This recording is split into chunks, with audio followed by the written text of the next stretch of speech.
जय मसीह की। क्या आप कोई योजना बना रहे हो? क्या कोई प्रोग्राम बना रहे हो? क्या कोई शादी की योजना या फॉरेन में जाने की योजना बना रहे हो? क्या कोई घर या जमीन की योजना बना रहे हो? क्या ये कोई योजना बनाने का वक्त है? मैं क्यों कह रहा हूं ये बात? सिर्फ उन्हीं लोगों के लिए है जो बाइबल के वचन को मानता है। दुनिया को देखो कहां पर जा रही है। क्या आपको कुछ अंदाजा आ रहा है दुनिया में क्या हो रहा है? कुछ पता चल रहा है? क्या विश्वासी हो? क्या बाइबल पढ़ते हो? कुछ समझ में आ रहा है कि दुनिया आज किस मोड़ के ऊपर खड़ी हुई है? पता चल रहा है कि क्या हो रहा है इस संसार के अंदर, इस दुनिया के अंदर क्या हो रहा है आज? बाइबल पढ़कर देखो। बाइबल में इस धरती की शुरुआत लिखी है कि किस तरह से इस धरती की शुरुआत हुई। जी चाहे वहां पर सर्च मारो, जिसको पूछना है पूछ लो, यही बात सामने आएगी जो बाइबल में लिखी किस तरह से दुनिया शुरू हुई थी। इसका मतलब पता चलता है। इसका मतलब यह है कि इस धरती का अंत भी वैसे ही होगा जैसे बाइबल में लिखा है। पता है बाइबल में किस तरह से इस धरती का अंत लिखा है? क्या पता चल रहा है कि इस धरती का अंत अब कब हो सकता है? कितने घंटे बाकी है, या कितने दिन बाकी है, या कितने महीने या साल बाकी है? क्या कुछ अंदाजा आ रहा है आपको? चारों ओर देखो, वातावरण को देखो, परिस्थितियों को देखो कि क्या आज दुनिया में हो रहा है। प्रभु यीशु ने बताया था कि इस दुनिया का अंत कब और कैसे हो सकता है। वर्षों से लोग प्रचार करने वाले प्रचार कर रहे, बस यही लग रहा है मेरा दादा सुनकर मर गया, मेरा बाप सुनकर मर गया, मैं भी मर जाऊंगा, मेरे बच्चे भी मर जाएंगे, लेकिन कुछ नहीं होगा। लेकिन क्या ऐसे ही चलता रहेगा? क्या इसका अंत नहीं आएगा? मैं बाइबल से एक वचन पढ़ता हूं, मत्ती उसका 24वां अध्याय उसका 3 वचन, और यहां पर लिखा है, और जब वह जैतून पहाड़ पर बैठा था तो चेलों ने अलग उसके पास आकर कहा, हमसे कहे कि ये बातें कब होगी, और तेरे आने का और जगत के अंत का क्या चिन्ह, क्या निशान होगा। प्रभु यीशु के चेलों ने पूछा, आपके आने का और जगत के अंत का निशान क्या होगा? बड़े बड़े प्रचारक नहीं समझ पा रहे। आने का और अंत का निशान एक ही है। इसका मतलब प्रभु यीशु का आना और जगत का अंत ये दो घटनाएं नहीं है। ये दो घटना एक ही साथ होने वाली घटना है। ये अलग अलग सी घटना वो नहीं है। और बाइबल में अगर पढ़ोगे, मत्ती उसका 24वां अध्याय और 15 से लेकर 31 वचन अगर पढ़ोगे, मरकुस 13 में पढ़ोगे, लूका 21 में पढ़ोगे, तो सब जगह पर एक बात लिखी हुई है कि प्रभु यीशु के आने से पहले, इस संसार के अंत होने से पहले, एंटी क्राइस्ट, मसीह का विरोधी, न्यू वर्ल्ड ऑर्डर आने वाला है। ये घटना जो है वो होने वाली। और मैं एक वचन से आपको स्पष्ट करता हूं, और वो वचन है दूसरा थेसलोनिकी उसका 2 अध्याय और उसका 1, 2, 3 वचन। हे भाइयों, अब हम अपने प्रभु यीशु मसीह के आने और उनके पास अपने इकट्ठे होने के विषय में तुमसे विनती करते हैं। पौलुस कहते हैं कि प्रभु यीशु आने वाले, हमें उनके पास इकट्ठा होना है।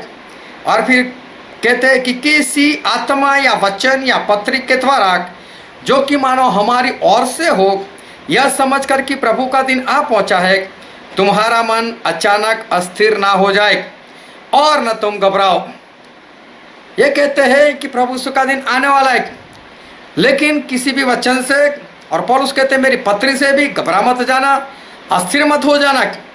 क्योंकि आगे वो कह रहे हैं किसी रीति से किसी के धोखे में ना आना, ना ही किसी के धोखे में आना, क्योंकि वह दिन न आएगा। मतलब कि प्रभु यीशु का दिन, उनका दूसरा आगमन, वो दिन नहीं आएगा जब तक धर्म का त्याग न हो ले और वह पाप का पुरुष मतलब मसीह का विरोधी और विनाश का पुत्र मतलब एंटी क्राइस्ट प्रकट ना हो।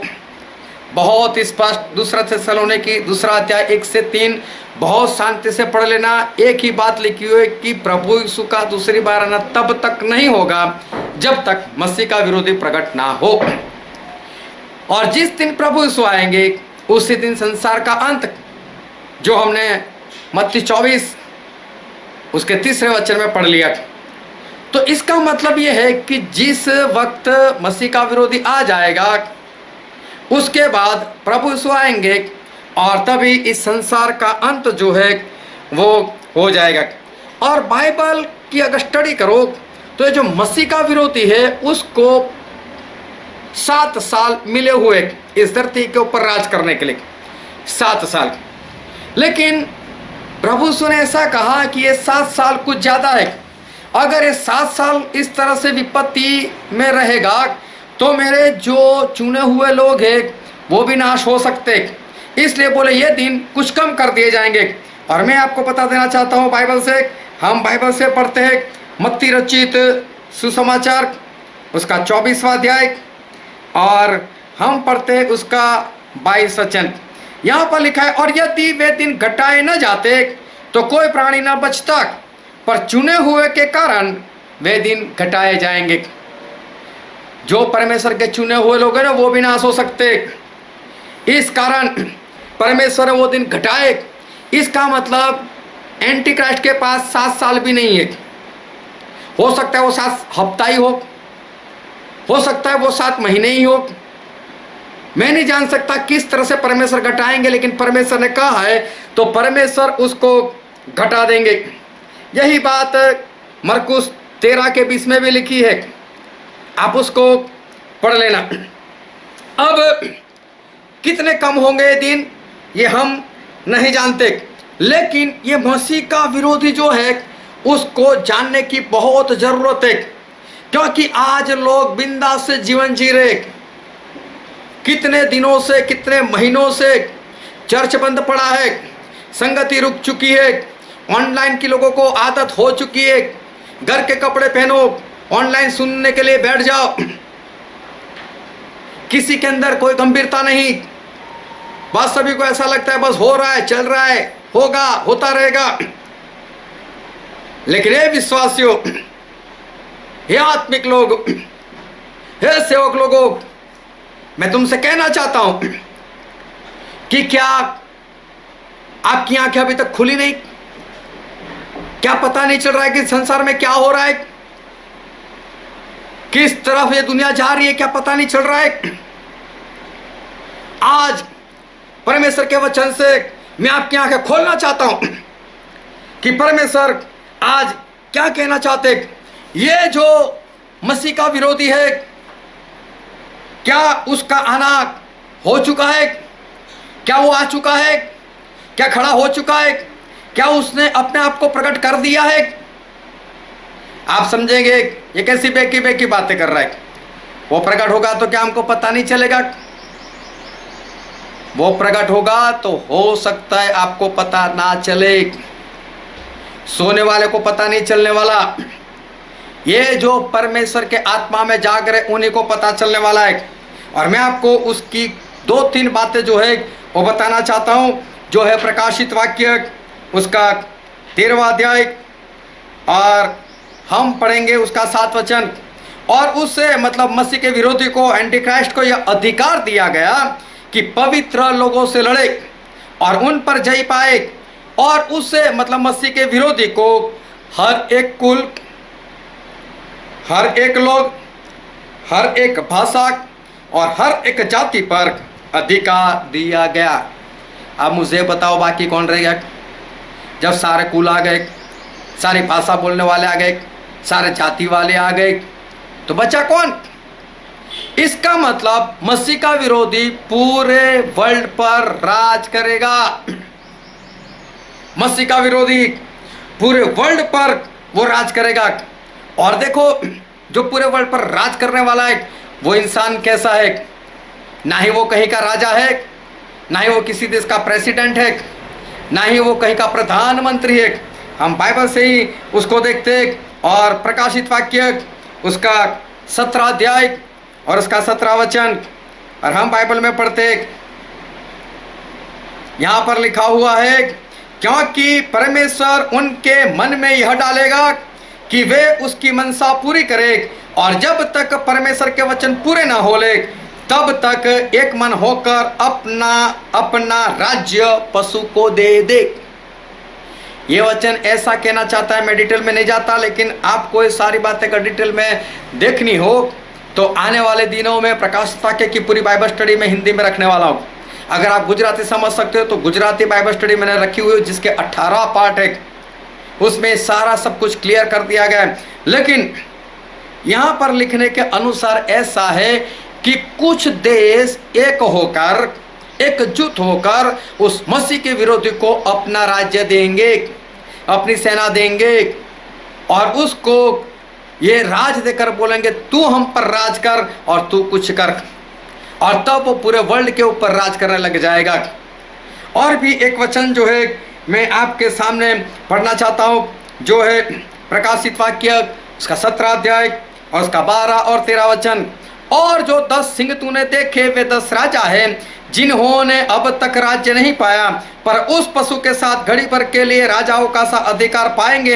ये सब एक मन होंगे और वे अपनी अपनी सामर्थ और अधिकार उस पशु को दे देंगे। एक बार फिर यहाँ पर लिखा हुआ है कि कुछ देश लोग मिलकर उसे खड़ा करने वाले हैं, उसे अपना राज्य जो है वो देने वाले हैं।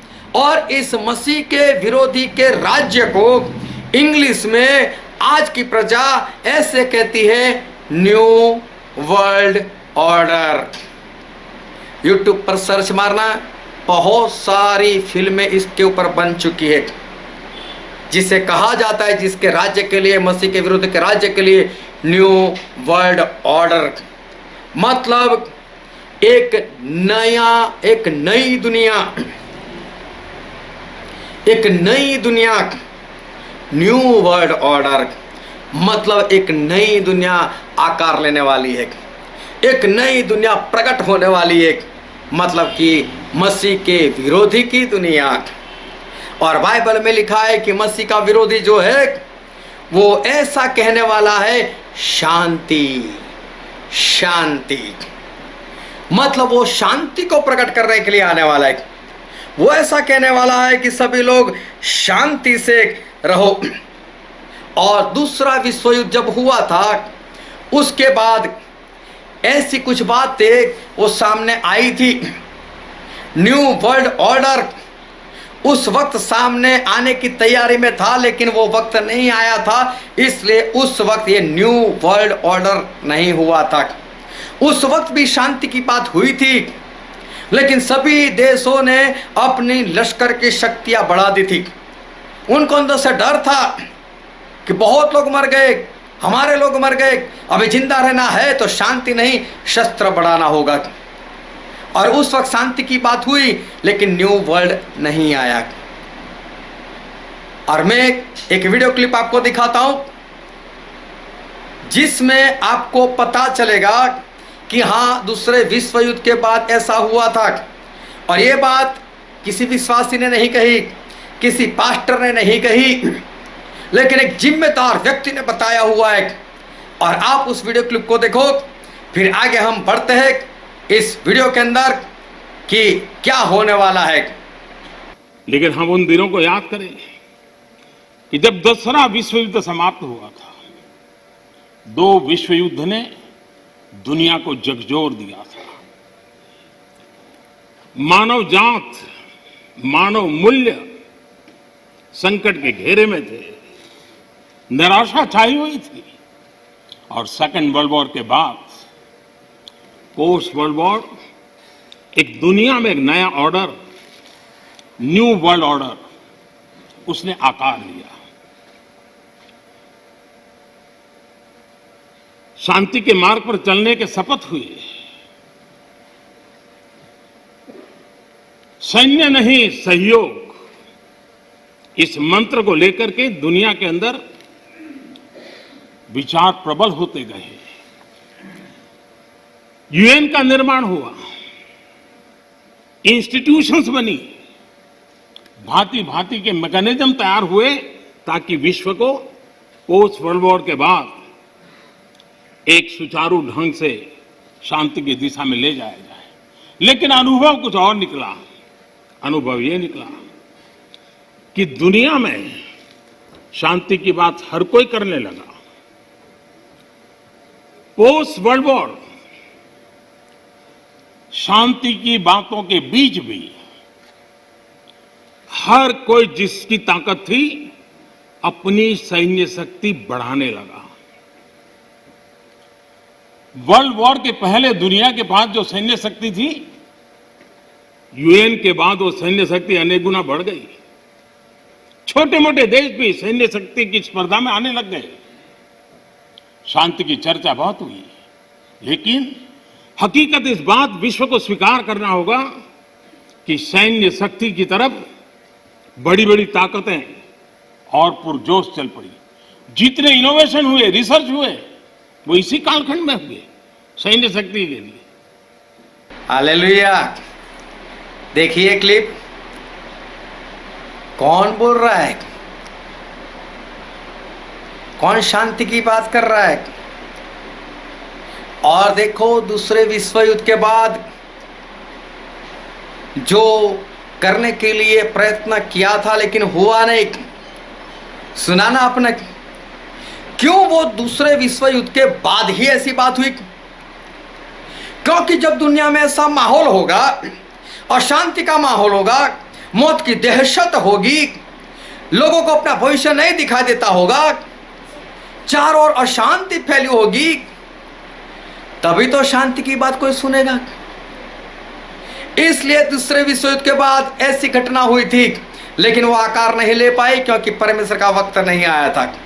लेकिन अभी वो वक्त आ चुका है। अगर मसीह के विरोधी को खड़ा होना है तो उससे पहले इस धरती के ऊपर बड़ी घटना होनी ही चाहिए, अशांति की घटना होनी ही चाहिए। इस धरती के ऊपर ऐसी घटना होनी चाहिए कि जिसके कारण लोगों को दहशत से बाहर निकलने के लिए किसी मसीहा की जरूरत महसूस हो। और आज पूरे वर्ल्ड को एक मसीहा की जरूरत है। जो परमेश्वर प्रभु यीशु को मानते उनको जरूरत नहीं है, उनको तो मसीहा मिल चुके हैं। लेकिन आज बाकी के लोगों को एक मसीहा की जरूरत है। क्यों पता है? कोरोना एक बड़ी घटना, चारों ओर मौत, चारों ओर दहशत, कितने लाख लोग मारे गए इस कोरोना के अंदर। क्या उसकी दवाई आई? क्या उसकी वैक्सीन अक्सर है? आज क्या हो रहा है वर्ल्ड में? लेकिन आज मैं एक चौंका देने वाली बात आपको बताता हूं। कोरोना कुछ नहीं है। यूट्यूब पर सर्च लगाना, कई डॉक्टर लोगों ने ऐसा दावा किया कि कोरोना कुछ भी नहीं है, कोरोना नाम की कोई महामारी है ही नहीं। उनके अकाउंट यूट्यूब से डिलीट कर दिए गए, फेसबुक से उनको हटाया गया। क्यों? क्योंकि वो लोगों को जगा रहे थे। लेकिन मैं किसी डॉक्टर की बात के ऊपर भरोसा नहीं करता, मैं इस संसार के ज्ञान को नहीं मानता। मैं बाइबल की आपको बात करने के लिए जा रहा हूं।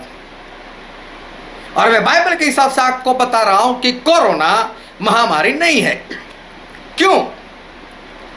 बाइबल में देखना, जब जब मरी फैली उसका एक वक्त तय किया गया था और मौत का भी टारगेट तय किया गया था। जब इज़राइल लोगों ने नहीं माना, मरी फैली, 14,700 लोग मर गए, मरी खत्म, उसके बाद वो मरी मुड़कर नहीं आई। दूसरी बार मरी फैली, दाऊद राजा की गलती की वजह से 70,000 लोग मर गए, टारगेट खत्म, मरी खत्म, उसके बाद वो मरी आज तक मुड़कर नहीं आई। बाइबल में जब जब मरी हुई है या मरी फैली हुई है, तब वो मरी कुछ दिन के लिए, कुछ टारगेट के लिए थी। मरी कभी भी साल साल, डेढ़ साल तक नहीं चलती, हमेशा के लिए नहीं रहती, वो बीमारी अलग से है। और इसलिए मैं बाइबल के आधार पर कहता हूं कोरोना महामारी नहीं है। तो कोरोना है क्या? पूरे वर्ल्ड के कुछ बड़े बड़े लोग वो एक हो चुके हैं उस मसीह के विरोधी को खड़ा करने के लिए। वो बहुत चालाक है, बहुत होशियार है। उसने अपनी जाल में कुछ लोगों को फंसा लिया है और ऐसे लोगों ने मिलकर एक शातिर दिमाग से पूरी चाल फैलाई हुई है कोरोना की। अब लोगों को जरूरत है एक मसीहा की जो कोरोना से उनको आजाद करेगी। आप विश्वासी हो? क्या आप पास्टर हो? क्या आप आत्मिक हो? परमेश्वर से पूछकर ये जान लो कि कोरोना कब जाएगा। ऐसे कुछ लोगों ने दावा कर दिया था, किसी ने 31 मार्च बोल दिया था, किसी ने ये तारीख बताई, किसी ने वो तारीख बताई, परमेश्वर ने मुझे ये बोला, परमेश्वर ने मुझे वो बोला। नहीं गया कोरोना। क्यों? कोरोना हो तो जाएगा ना। वो तो एक भ्रम फैलाया हुआ है, भ्रम कभी नहीं जाता। और इसलिए कई भविष्यवक्ताओं की भविष्यवाणी झूठी हो गई, क्योंकि उन लोगों ने अपने मन से भविष्यवाणी की थी। तो कोरोना कोई भी महामारी नहीं है, एक बड़ा षड्यंत्र है। अब कोरोना जाने वाला है। अब मैं भविष्यवाणी करता हूं, मैं कोई भविष्यवक्ता नहीं और ना ही मैं ये कोई परमेश्वर की आत्मा से भविष्यवाणी करने की बात कर रहा हूं। मैं क्यों कह रहा हूं? ये वीडियो क्लिप दिखो और आपको पता चल जाएगा कि मैं ऐसा क्यों बोल रहा हूं। पोस्ट कोरोना भी एक नया वर्ल्ड ऑर्डर नजर आ रहा है। पोस्ट कोरोना के बाद दुनिया में एक नया संबंधों का वातावरण शेप लेगा। हमें तय करना है कि हम वर्ल्ड वॉर के बाद एक मुख्य दर्शक के रूप में बदलती हुई दुनिया को देखते रहे और अपने आप को कहीं एडजस्ट हो सकते तो करने की कोशिश की। हमारे लिए वो कालखंड भी वैसा ही था। लेकिन आज पोस्ट कोरोना जो नया वर्ल्ड ऑर्डर तैयार होगा, और होना ही है, किस रूप का होगा, कैसा होगा, कौन उसको इनिशिएट करेगा, वो तो वक्त बताएगा। लेकिन दुनिया ने जिस प्रकार से संकट को झेला है, दुनिया इस पर सोचने के लिए मजबूर हुई है और होना है। नए वर्ल्ड ऑर्डर में भारत को अपनी जगह बनाने के लिए भारत को सशक्त होना पड़ेगा, समर्थ होना पड़ेगा। हालेलुया। देखिए वीडियो क्लिप, यहां पर स्पष्ट बोला जा रहा है पोस्ट कोरोना, मतलब कोरोना के बाद एक न्यू वर्ल्ड ऑर्डर नजर आ रहा है। मेरे विश्वासी भाई बहनों, पास्टर लोग, सेवक लोग, आंखें खोलो। हम उस अंत के अंतिम दिनों के कागर पर खड़े हो चुके। हो सकता है आज ही, हो सकता है अभी, हो सकता है कल, हो सकता है एक ही हफ्ते में ये काम हो जाएगा। पोस्ट कोरोना, कोरोना के बाद इसका मतलब जाएगा। षड्यंत्र खत्म करने का वक्त आएगा। लोग दहशत में है और इसलिए एक मसीहा आएगा जो सही में मसीह का विरोधी है। बहुत स्पष्ट इस क्लिप में आपने देखा, पोस्ट कोरोना एक न्यू वर्ल्ड ऑर्डर नजर आ रहा है। वो कौन है वो तो वक्त ही बताएगा, ऐसा बोला। अगर ये भविष्यवाणी कोई विश्वासी कहे, कोई आत्मिक कहे, कोई पास्टर कहे तो अलग बात है, लेकिन एक ऐसे व्यक्ति जिनको बाइबल के बारे में नहीं मालूम, वो कैसे कह सकते हैं न्यू वर्ल्ड ऑर्डर? एक नई दुनिया का ऑर्डर होने के लिए जा रहा है, कोई एक व्यक्ति इसको संभालने वाला है। किस तरह से कह सकते? समझ में आई बात? आंखें खुली, दिमाग में लाइट हुई कि नहीं? इसका मतलब मसीह का विरोधी प्रकट हो चुका है। दुनिया के ऊपर नहीं, दुनिया के लोगों के सामने नहीं, कुछ लोगों के सामने। कुछ लोग एक हो चुके हैं, उसके साथ बात हो चुकी है, प्लान हो चुका है। और ये प्लान जब से कोरोना हुआ तब से चल रहा है। एक दहशत, और दहशत आज फैल चुकी है। कोरोना के केस बढ़ रहे हैं, लोगों को जरूरत है मसीहा की, और लोग उसको अंगीकार करेंगे, लोग उसको ग्रहण करेंगे, लोग उसको स्वीकार करेंगे, क्योंकि बाइबल में लिखा है लोग एक मन होंगे, उसको ग्रहण करेंगे। मेरे प्रियो, इसका मतलब ये हुआ कि इस संसार के अंत में हम खड़े हो चुके हैं। और ये पता है आपको कि मसीह का विरोध किस दिन खड़ा होगा? दूसरा थिस्सलुनीकी उसका दूसरा अध्याय 4, 5, 6, 7, 8 पढ़ लेना।